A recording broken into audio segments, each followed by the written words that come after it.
Bienvenidas y bienvenidos. Les saluda Sofía Carrillo, periodista invitada de Ojo Público. El Foro de Cooperación Económico Asia-Pacífico, APEC, reúne a 21 países de una región clave para la economía global. Para conversar sobre este y otros temas, tenemos la presencia de Paolo Sosa Villagarcía, politólogo e investigador de IEP. Bienvenido, Paolo, ¿cómo está? Muchísimas gracias por la invitación. Buenos días.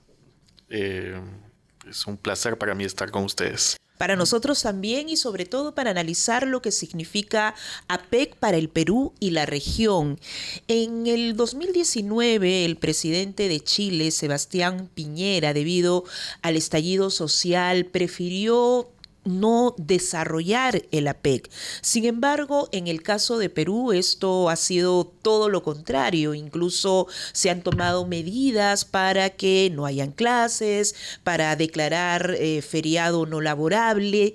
¿Qué piensa de esta situación? ¿Cuál es el mensaje que le estaríamos dando al mundo con esa decisión? Yo creo que hay dos temas ahí, digamos, que marcan una diferencia, ¿no? La primera es el nivel de convulsión social que había en Chile en ese momento, un momento de protestas masivas, un gobierno cuestionado, y entonces obviamente tenía sentido, digamos, que organizar un foro como este iba a generar una ventana de oportunidad también para que estas protestas se intensifiquen.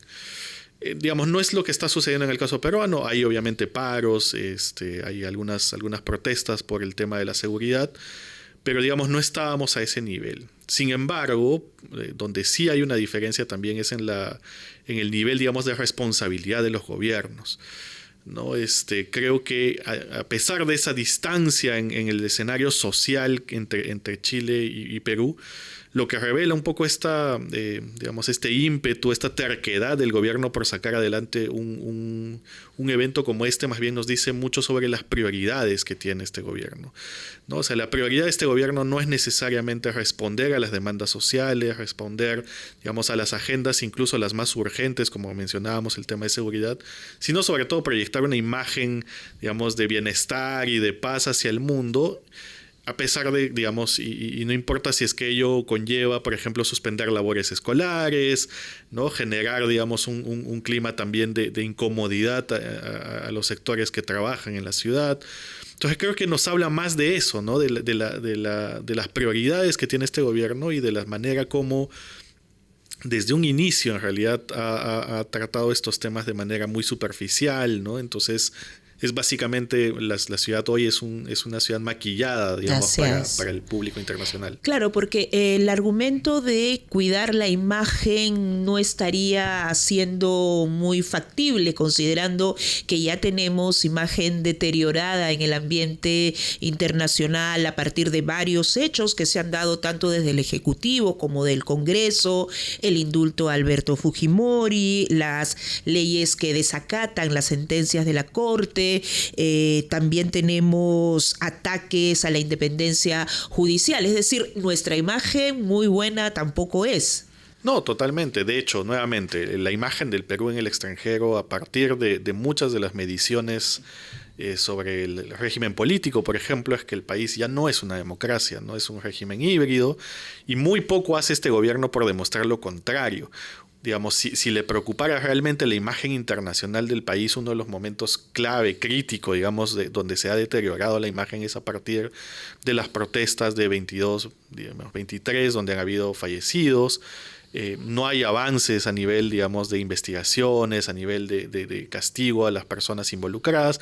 Y entonces, nuevamente, la imagen del país importa en algunos aspectos, pero no en otros, ¿no? Entonces, y nuevamente, acá en realidad también uno debería cuestionarse cuánto puede sacar con un evento como este, en un contexto internacional en el cual los países están tomando vías más aislacionistas cada vez.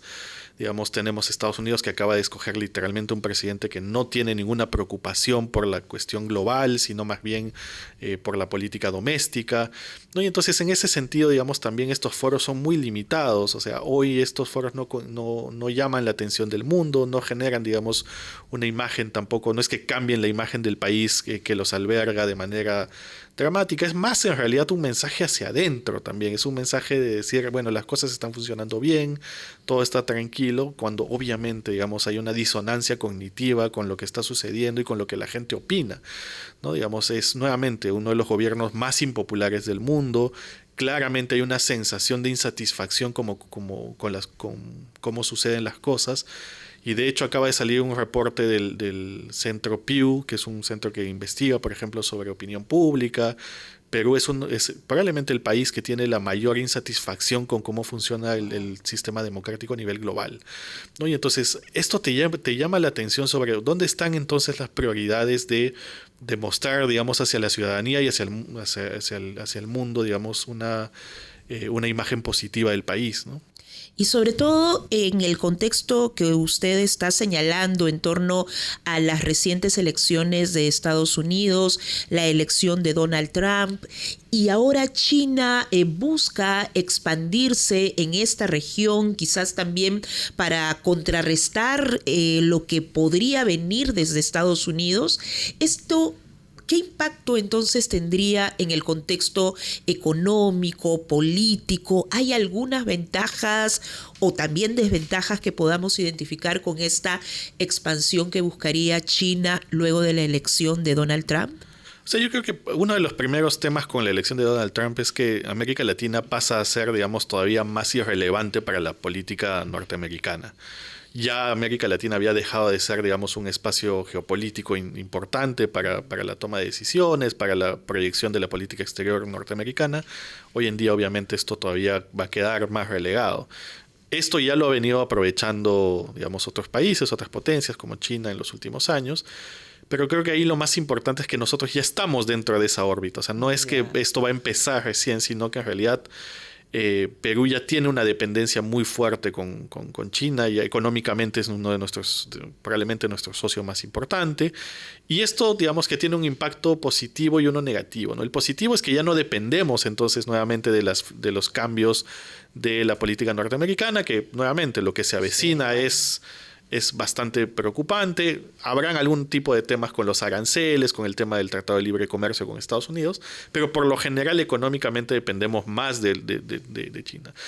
El problema con ello es que entonces también uno depende de un país que no necesariamente se preocupa por temas que en otro momento podrían preocuparles a nuestros socios, tipo problemas de derechos humanos, de respeto de las libertades políticas, etcétera. Eso, digamos, no es una agenda que China, digamos, proyecte hacia la esfera global.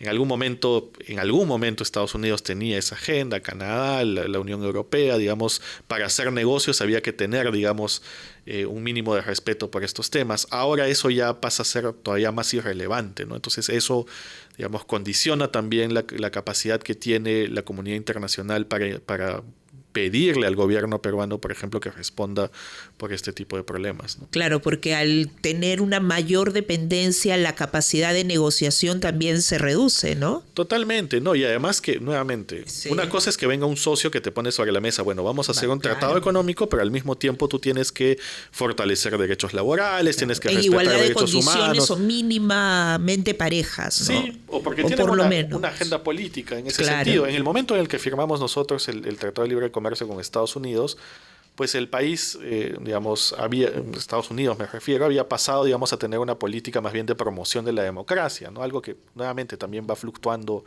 conforme pasan las décadas, pero, digamos, entonces había una preocupación por hacer tratos y tener socios que respeten, digamos, este tipo de principios básicos. Eso no está sobre la mesa en las negociaciones con países como China, ¿no? O sea, China no le preocupa necesariamente cuáles son las condiciones de la producción, cuáles son las condiciones políticas, si es que hay libertad o no, porque nuevamente también es una agenda que a nivel doméstico no es relevante. Si no lo hacen a nivel interno, menos lo van a hacer a nivel externo. Y justamente este punto fue tratado en el foro social frente a APEC, donde organizaciones, comunidades indígenas, sindicatos de trabajadores y trabajadoras han planteado su preocupación por la garantía de los derechos humanos, los derechos laborales, las condiciones de trabajo, ¿no? Sí. Entonces... No, y además uno puede ejercer presión interna, ¿no? O sea, uno puede ir, digamos, nuevamente en la Unión Europea, en Estados Unidos, en Canadá,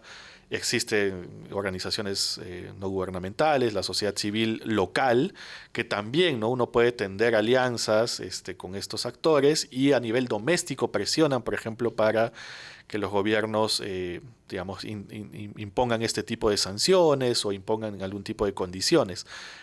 Esa sociedad civil no existe en países como China, ¿no? Entonces uno no puede ir y generar Claro. alianzas domésticas que puedan presionar al gobierno desde China para que estas cosas cambien.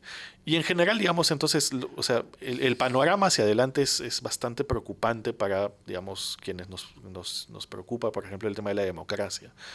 En Perú, digamos, ya hemos entrado en un proceso de erosión. Como le decía, en muchos de los indicadores ya nos muestran en realidad un país que ha dejado de ser una democracia para convertirse en un régimen híbrido.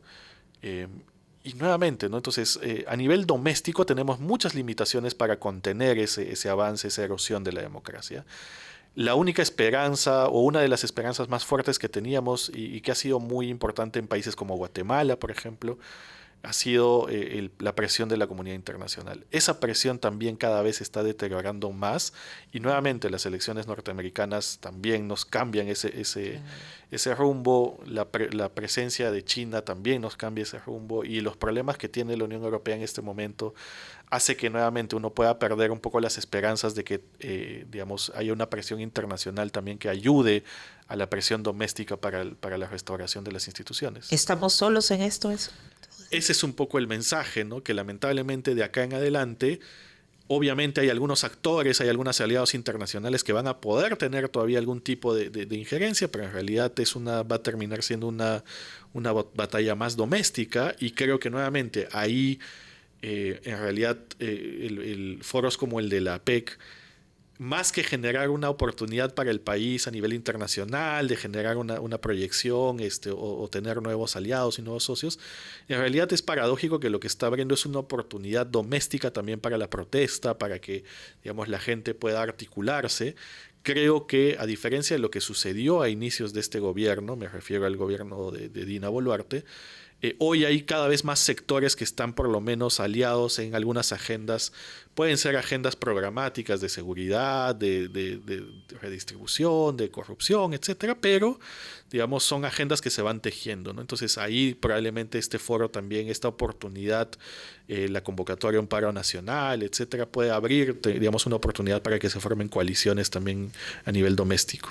A nivel doméstico se pueden formar estas coaliciones, y a nivel global también hay mucha desigualdad estructural para plantear condiciones mucho más adecuadas en la propuesta PEC, ¿no? Es lo que estoy entendiendo también. Sí, exactamente, ¿no? Y bueno, en general, nuevamente, sí, estamos claro. en un contexto internacional bastante quebrado en ese sentido. O sea, el tema de la guerra de Ucrania, digamos, la invasión de Palestina, todos esos temas que son urgentes también generan divisiones a nivel de la política internacional, ¿no? Y lo estamos viendo. O sea, hay países europeos que no pueden, digamos, tomar una decisión contundente sobre qué, digamos, hacer respecto a estos problemas bélicos. Entonces, menos todavía puede ser importante un problema sobre la democracia en el Perú, ¿no? En un país que no necesariamente es un aliado estratégico de muchos de estos países.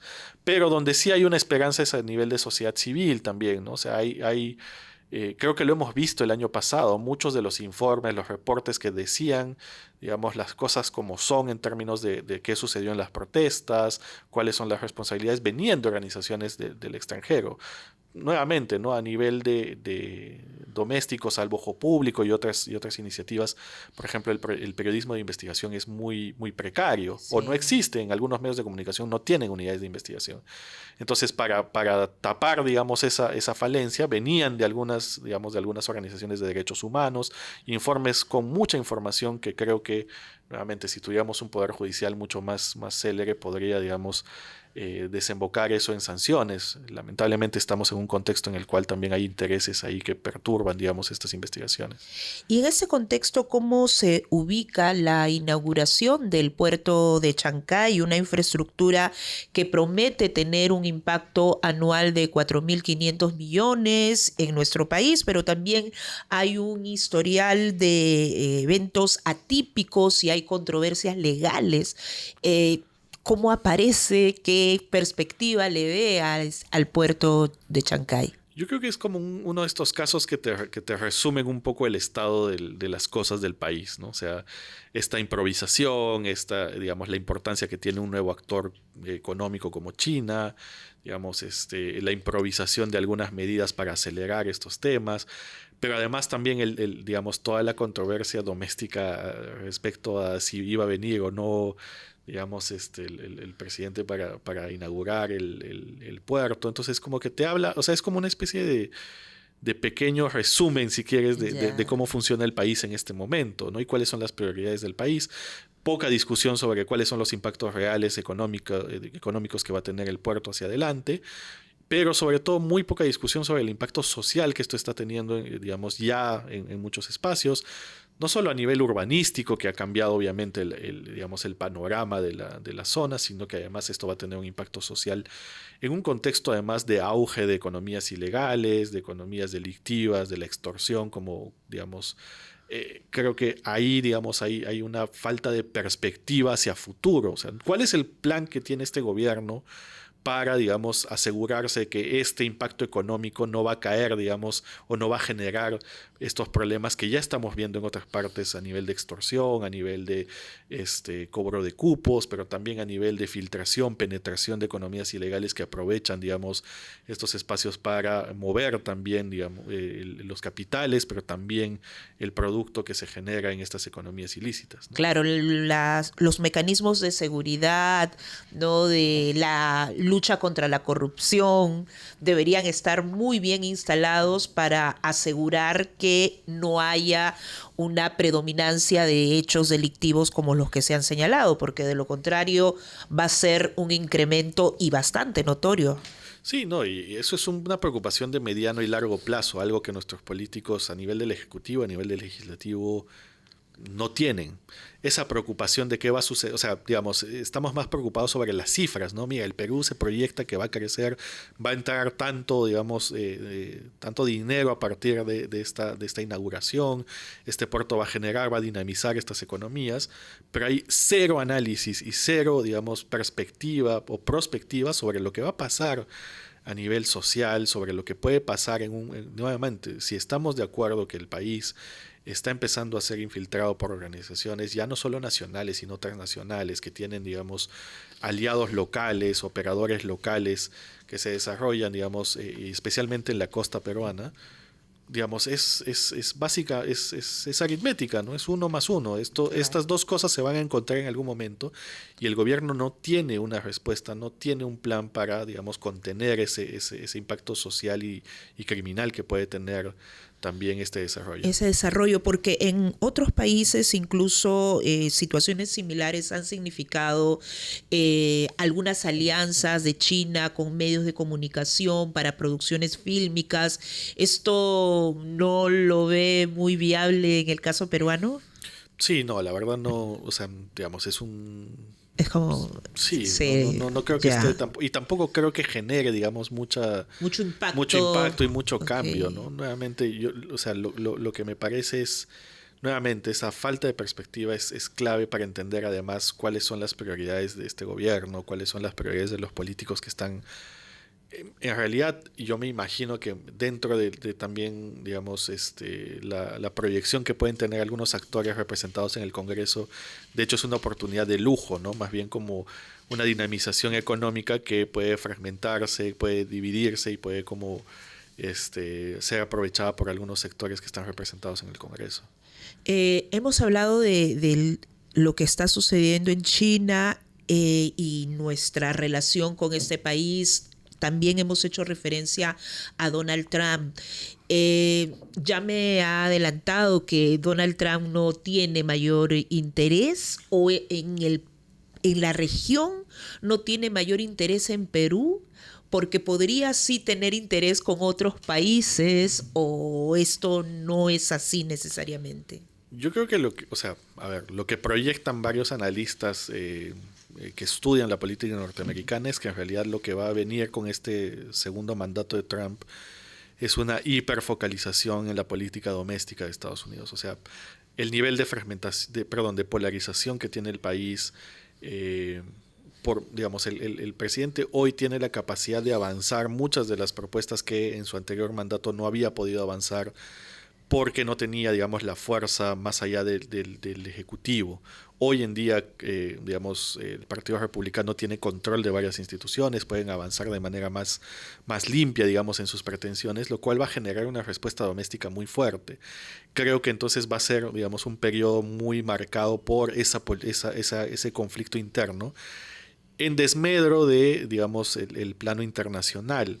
Digamos, algunos analistas, por ejemplo, que están preocupados por el tema bélico del que comentábamos, decían, bueno, el principal perdedor de estas elecciones es Ucrania, porque entonces va a quedar, digamos, a merced, Estados Unidos va a retirar el apoyo que le está dando en medio de la guerra. Entonces, nuevamente, si es que aliados estratégicos de Estados Unidos a nivel geopolítico como Ucrania están siendo desplazados o van a ser desplazados en prioridad, la región latinoamericana en general creo que también va a pasar por lo mismo. O sea, Estados Unidos no tiene el flujo y el interés comercial que tenía antes, pero además va a tener un gobierno que está preocupado más bien por el desarrollo interno, por el tema, digamos, la expulsión de inmigrantes. La expulsión de inmigrantes, el hecho que la frontera sea como la principal, digamos, preocupación, te habla mucho de que es una política de cerrada, ¿no? Exacto, de paredes hacia adentro, ¿no?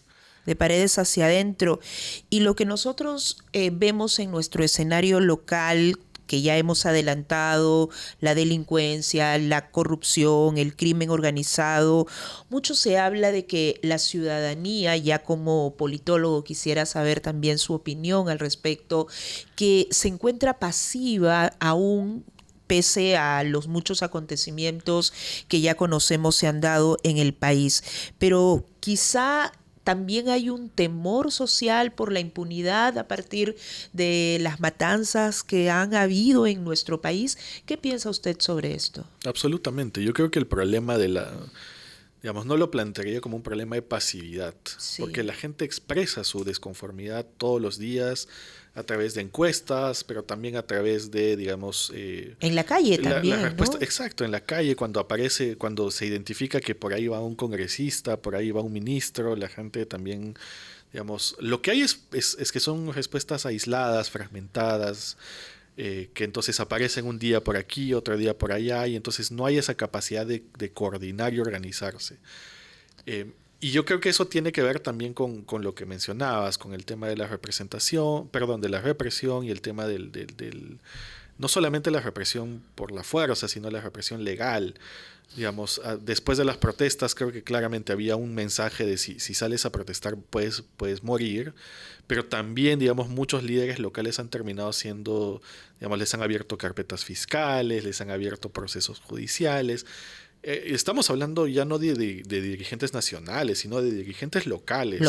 En Cusco, por ejemplo, hay varios dirigentes en provincias que han tenido que afrontar, digamos, algún tipo de proceso. Están los chicos de la comunidad de Cuyo Chico, en Cusco, que también han terminado presos, digamos, por participar en protestas sociales. Obviamente por ahí había un tema de disturbios, que no es, digamos, algo menor, pero que, nuevamente, estamos acostumbrados a ver que en las protestas estas cosas sucedan, y es la primera vez que yo veo que, por ejemplo, hay una respuesta tan drástica por parte de la justicia, con un escarnio público, además, dentro del proceso judicial, ¿no? O sea, yo creo que ahí había una intención de dar un mensaje a partir de estos 4 chicos, que efectivamente ha sido muy fuerte, porque a partir de ello también en estas regiones, en el sur, han empezado a bajar algunas de las protestas.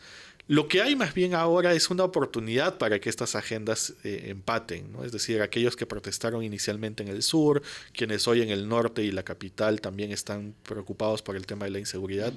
Yo creo que en ese sentido el mensaje que está dando el gobierno de que a mí estos temas no me importan, no me importa cuánto protestes, igual yo no voy a observar esta ley, no voy a tomar una postura respecto a esto, va exacerbando, digamos, los ánimos, y creo que oportunidades, por eso decía, digamos, lo de la PEC es importante a nivel doméstico más que internacional, porque abre una oportunidad para que estas plataformas se encuentren y puedan armar, digamos, algún tipo de respuesta coordinada.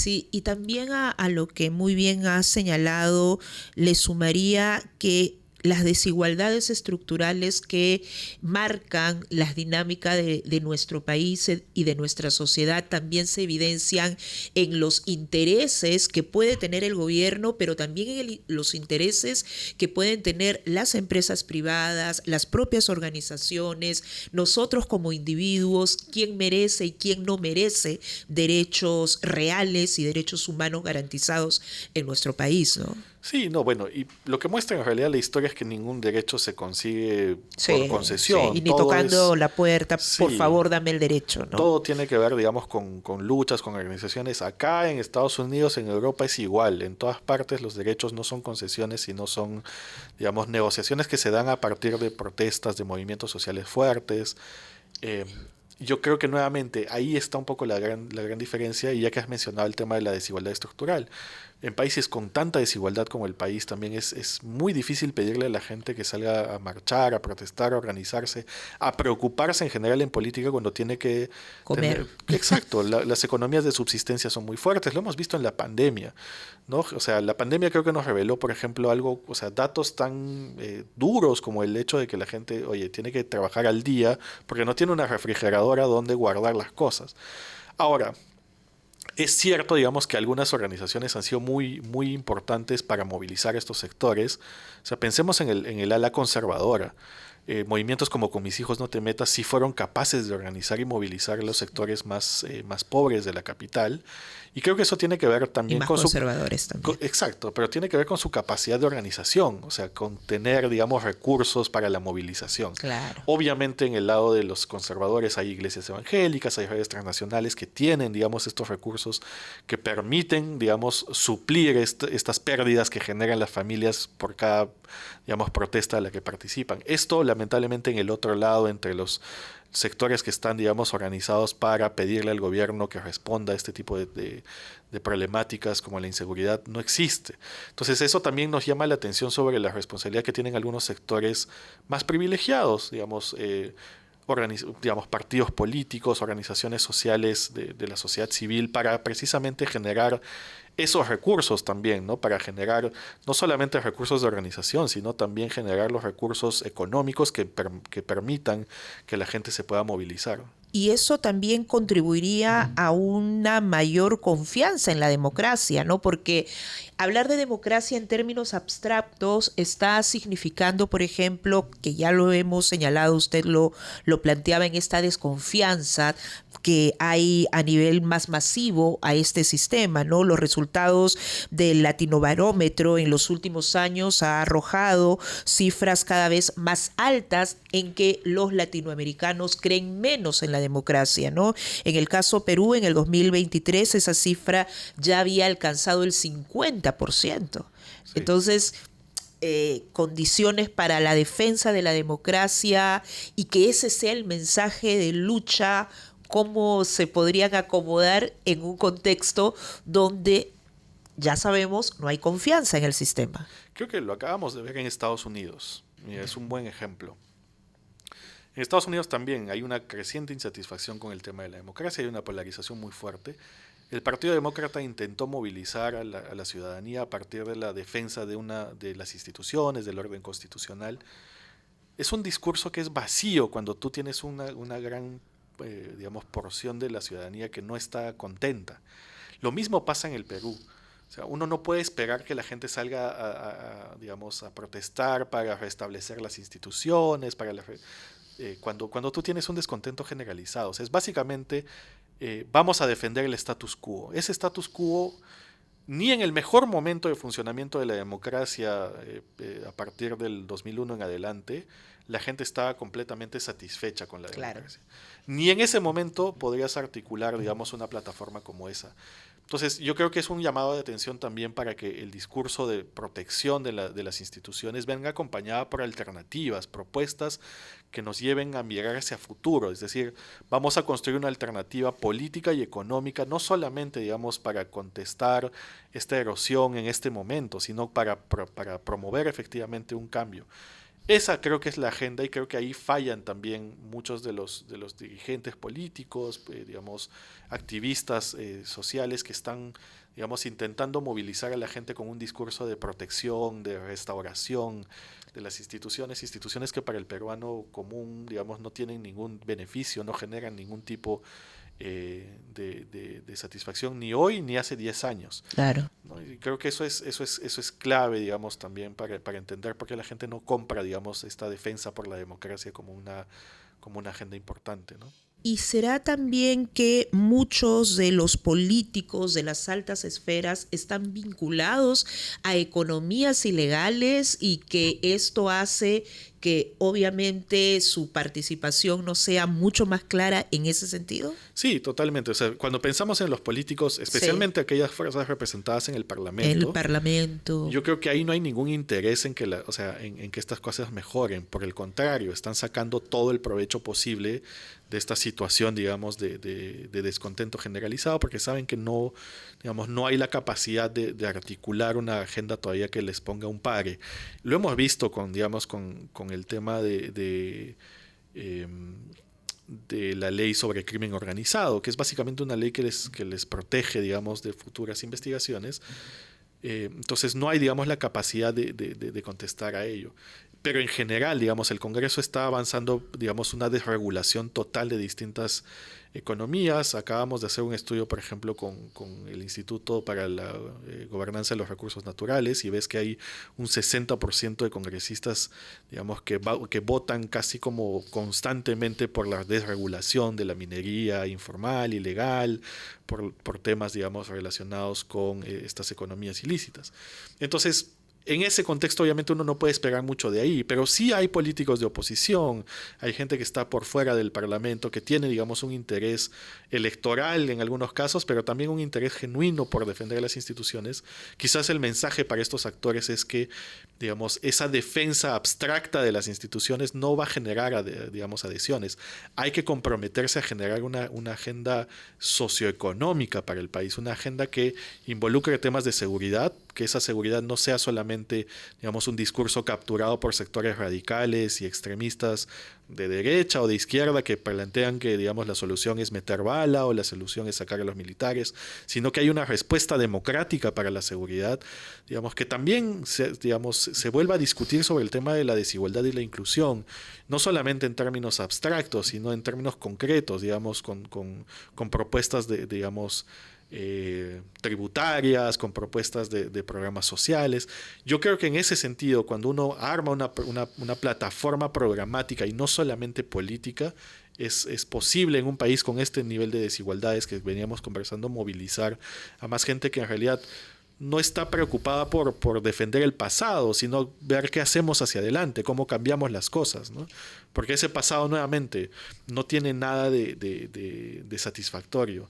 Yo creo que ahí hay un dato, ya que mencionabas el tema del Latinobarómetro, ¿no? Hay un dato que es muy, muy fuerte, que distingue además a Perú de sus países, de los países vecinos, y es que Perú es el país en el que constantemente, desde el 2001 en adelante, la gente considera que este es un país gobernado por pocos para el interés de pocos, ¿no?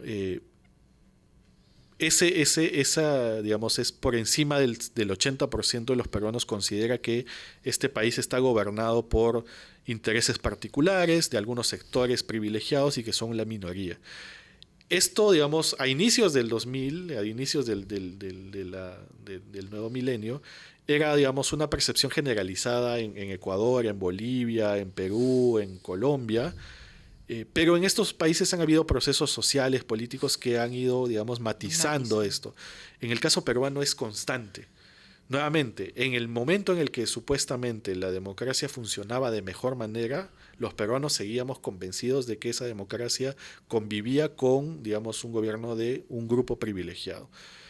Esa es la imagen más poderosa que explica también por qué la gente no quiere defender ese estado de las cosas. Y creo que también se expresaba de manera muy contundente a nivel electoral en el año 2001, en el año 2006, en el año 2011, hasta el 2021, todas las veces, digamos, que han habido elecciones, hay un sector importante de la ciudadanía que vota por opciones que están en contra del status quo. con esas dos, digamos, con esos dos datos en mente, uno no puede nuevamente armar una estrategia de defensa Claro. de las instituciones en función de, oye, vamos a volver a lo anterior, ¿no? Cuando te han dicho, este sistema no me está representando, este sistema no es el que yo quiero. Sí, o sea, a partir del 2022 en adelante, el cántico de esta democracia ya no es democracia, se hizo muy fuerte. Sí, sí, Pero yo sí. recuerdo que a inicios del, digamos, Y no en le los dos- pusimos atención a eso, ¿no? Claro, en los 2000 el canto era esta democracia es una desgracia, ¿no? En las protestas en el sur, yo soy de Cusco, y yo he visto varias protestas de los maestros, de sectores de construcción civil. El cántico era esta democracia es una desgracia. Entonces, nuevamente, eso te está hablando de que esta imagen idílica que tenemos en algunos momentos para defender la democracia también, ¿no? Como que tiene sus límites. Hay que nuevamente preocuparse en generar una plataforma diferente, una alternativa democrática, pero que también ofrezca, digamos, otro tipo de cambios. Y en ese punto justamente uno de las instancias que debería ser vigilante de nuestras leyes, de nuestra democracia incluso, es el Tribunal Constitucional, ¿no? Y durante una audiencia del Tribunal Constitucional en la cual se evaluaba la inconstitucionalidad de la norma que modificó la ley forestal, el magistrado Gustavo Rodríguez lanzó un ataque sin sustento a Ojo Público, precisamente por una investigación señalando que a veces hacemos o hacen informes difamatorios. ¿Qué piensa usted sobre esto? Es decir, hemos hablado de la democracia, hemos hablado de las instancias y hablamos ahora del Tribunal Constitucional diciendo a Ojo Público esto en torno a la ley forestal. ¿Qué mensaje tenemos o tienen los medios de comunicación con ese tipo de comentarios? Yo diría que en primer lugar, digamos, el tema del Tribunal Constitucional, como varias de las organizaciones, digamos, de las instituciones autónomas, es claramente uno de los principales indicadores de la erosión de la democracia peruana, ¿no? O sea, son instituciones que han dejado de ser autónomas completamente. Y esto digamos, no es una opinión personal, es lo que claro, nuevamente muestran los informes. O sea, los informes desde digamos, las casas evaluadoras más conservadoras hasta las más, digamos, abiertas a incluir indicadores sobre, digamos, equilibrio de poderes, autonomía de las instituciones, independencia de las instituciones. En casi todos estos reportes, nuevamente, se menciona la preocupante concentración de poder dentro del legislativo y cómo estas instituciones empiezan a convertirse, todavía no son completamente, ojo, pero empiezan a convertirse en satélites, de alguna manera, de los intereses de uno de los poderes del Estado. Y nuevamente, por lo tanto, hay una erosión de la democracia. Eso creo que por un lado hay que tomarlo en cuenta, porque entonces no estamos hablando de un tribunal constitucional, digamos, que tenga, por lo menos a nivel internacional, una legitimidad fuerte, sino que es un tribunal, y no solamente el Tribunal Constitucional, sino otras instancias que están siendo cuestionadas también en su independencia. Eso por un lado. Y por otro lado, creo que hay como también una tendencia muy fuerte con el tema de medios de comunicación, especialmente comunicación, digamos, alternativa, medios que hacen investigación. Lo decíamos hace un rato, ¿no? En el Perú adolecemos de medios de medios de comunicación que tienen unidades de investigación. O sea, los grandes medios del país tienen pequeñas unidades, en algunos casos incluso no tienen unidades de investigación. Esto ha recaído, digamos, en iniciativas como Ojo Público y muchas otras que sí, digamos, tratan de hacer algo de investigación y obviamente son, en un contexto como este, pues van a terminar siendo una piedra en el zapato de estas instituciones y de los intereses que están detrás. Y digamos, hay dos niveles ahí, ¿no? Digamos, hay algunos de estos medios que se quejan por la falta de transparencia. Hay medios como La Encerrona, por ejemplo, que piden, digamos, información y no se la dan. Ya tienen, digamos, una sentencia que dice, oigan, tienen que darle la información a este medio de comunicación y se ponen, digamos, algún tipo de trabas legales para ello. Pero también la persecución, digamos, y el tema de la difamación creo que nuevamente es como es un arma política muy fuerte, especialmente para contener la libertad de expresión y el derecho a la información, ¿no? Y cerrando y ya en la recta final de esta entrevista, tenemos también el Congreso y hay un desequilibrio de poderes, ¿no? Es decir, se están dando leyes que contravienen mucho de los avances que habíamos tenido en materia de derechos de las mujeres, de derechos humanos, de derechos de las comunidades indígenas, y tampoco desde el Ejecutivo hay observaciones a estas decisiones y no hay una respuesta, al contrario, incluso hay una anuencia del Ejecutivo ante las últimas decisiones del Congreso de la República. ¿Por qué cree que se ha dado esta alianza? ¿Qué es lo que está significándole al país? Y si se mantendrá, mirando el escenario, esta situación hasta el 2026. Esto tiene que ver con, hay dos niveles ahí, ¿no? Uno es la concentración de poder en el legislativo. Junto con dos colegas, Moisés Arce y José Incio, hicimos una investigación precisamente sobre todo este proceso de cambios a nivel de la Constitución, modificaciones de leyes, etcétera, para concentrar poder dentro del legislativo, y encontramos que efectivamente en este momento hay un desbalance importante que ha terminado de romper el equilibrio de poderes. Entonces, efectivamente hay una concentración y este es un proceso que empieza dentro en el contexto de la crisis política. La crisis política que empieza el 2016 en adelante, primero con una supermayoría en el Congreso con fuerza popular, pero después con la atomización y fragmentación que vimos con el Congreso, del 2020, después de la disolución. Lo que generó fue lo que dos investigadores, Alberto Vergara y Rodrigo Barrenechea, llaman un vaciamiento, ¿no? Una especie de momento en el cual se fragmenta tanto el poder que hay una oportunidad. Bueno, ellos lo ven como, esto es un estadio que se mantiene, ¿no? Ahí hay una fragmentación y el problema del país es que, no hay un actor que se pueda poner por encima del resto. Lo que encontramos más bien nosotros es que ese vaciamiento fue momentáneo, esto se fue reconstituyendo, claro. Todo vacío se llena, ¿no? Y este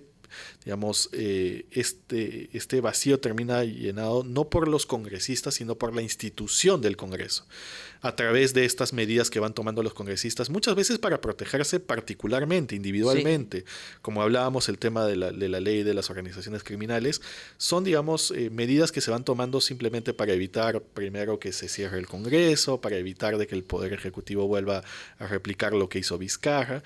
Pero en suma, en realidad le han dado al Congreso la capacidad de ponerse por encima del resto de poderes del Estado, y que creo que el momento cumbre de esto es las modificaciones que abren, la posibilidad de la bicameralidad hacia futuro, y por lo cual consideramos que de 2026 en adelante, con la elección del 2026, en realidad es un hecho de que el sistema político peruano va a cambiar, ¿no? El poder legislativo que vamos a tener a partir del 2026 es un poder legislativo súper poderoso y sobre todo con muy poco control de otras instituciones. Dentro de ese contexto de poco control es que se avanza en este tipo de agendas. No solamente de quitar derechos, sino sobre todo, y creo que es igual de preocupante, la desregulación de actividades económicas ilícitas, la desregulación, de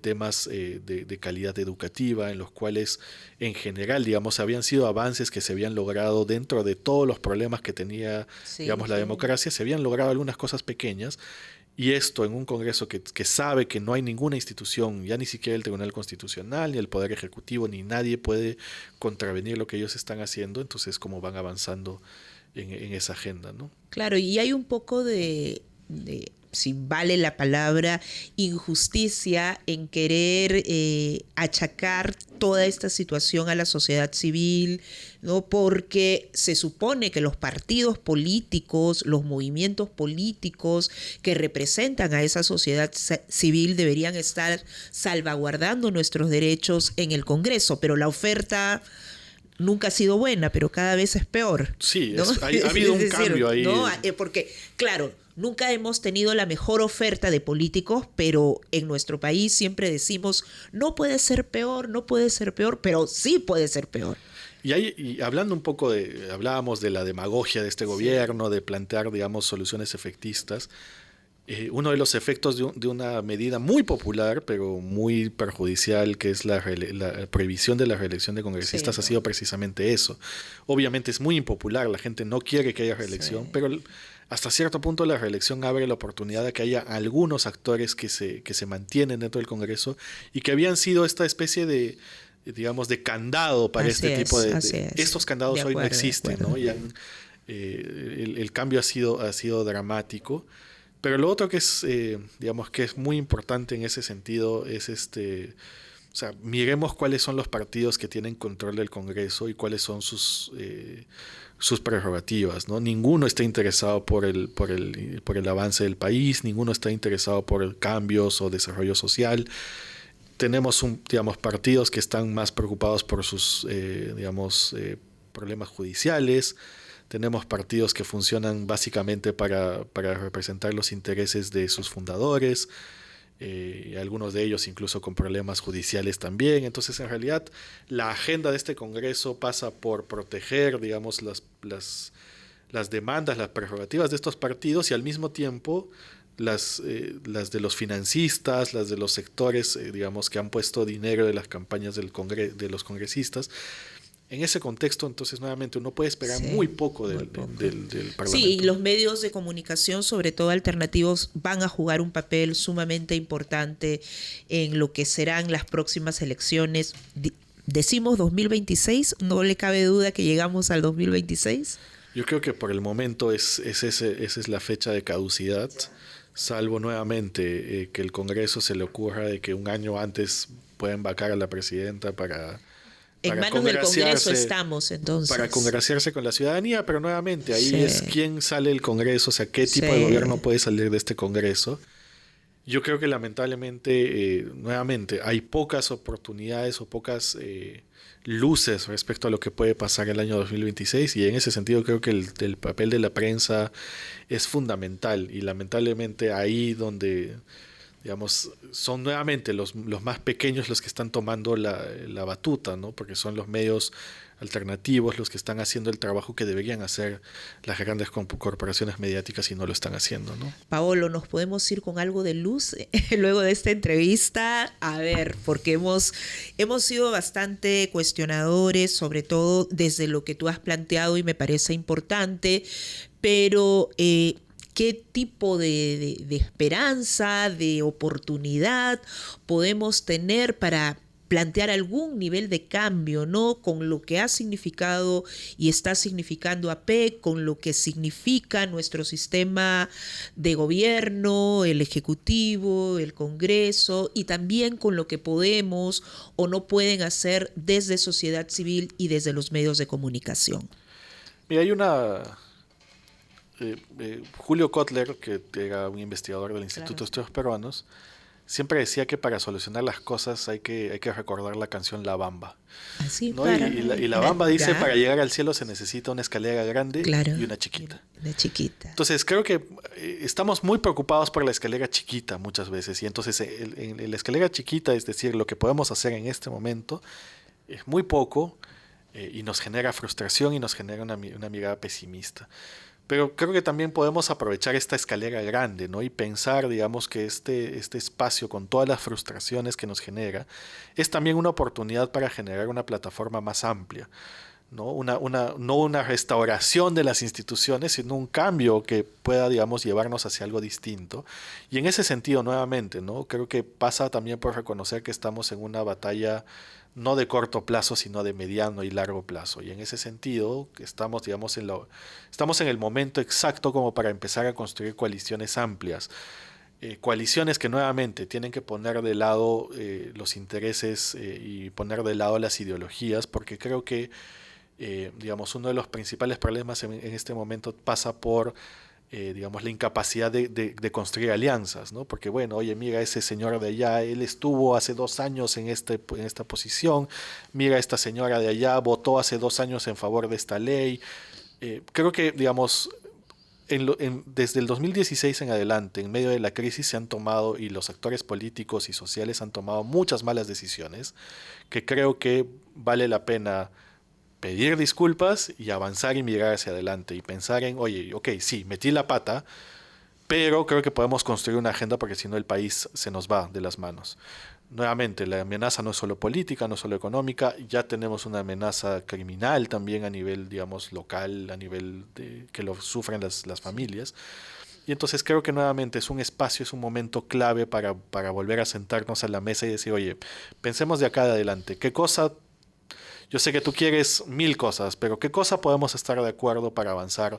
Ya no solamente nuevamente en volver a limpiar las instituciones, limpiar el Congreso, sino también en ofrecerle a la gente una alternativa de cambio, una agenda de cambio que incluya, digamos, algo que no hicimos en estos últimos 20 años, que es decir, oye, ya, crecimiento económico, pero con igualdad. Este, avances políticos electorales, pero también con reconocimiento de derechos sociales, de derechos, digamos, a las distintas comunidades, derechos también para, digamos, para reconocer estas desigualdades estructurales de las que estábamos hablando, ¿no? Creo que nuevamente ahí tenemos una luz, pero eso pasa por reconocer que estamos en un contexto de esta escalera grande, ¿no? No de la pequeñita en la cual en realidad estamos susceptibles a perder batallas todos los días. Muchas gracias, Paolo. No, muchas gracias a ustedes, ha sido un gusto. Muchas gracias, Paolo Sosa, y nos vamos con la escalera grande, con la Bamba y con todas las posibilidades que esperamos tener en este país. La APEC es importante, es necesario garantizar inversiones, pero estas no pueden darse sin garantía de derechos fundamentales, de derechos laborales, de derechos de trabajadores y trabajadoras. Muchas gracias.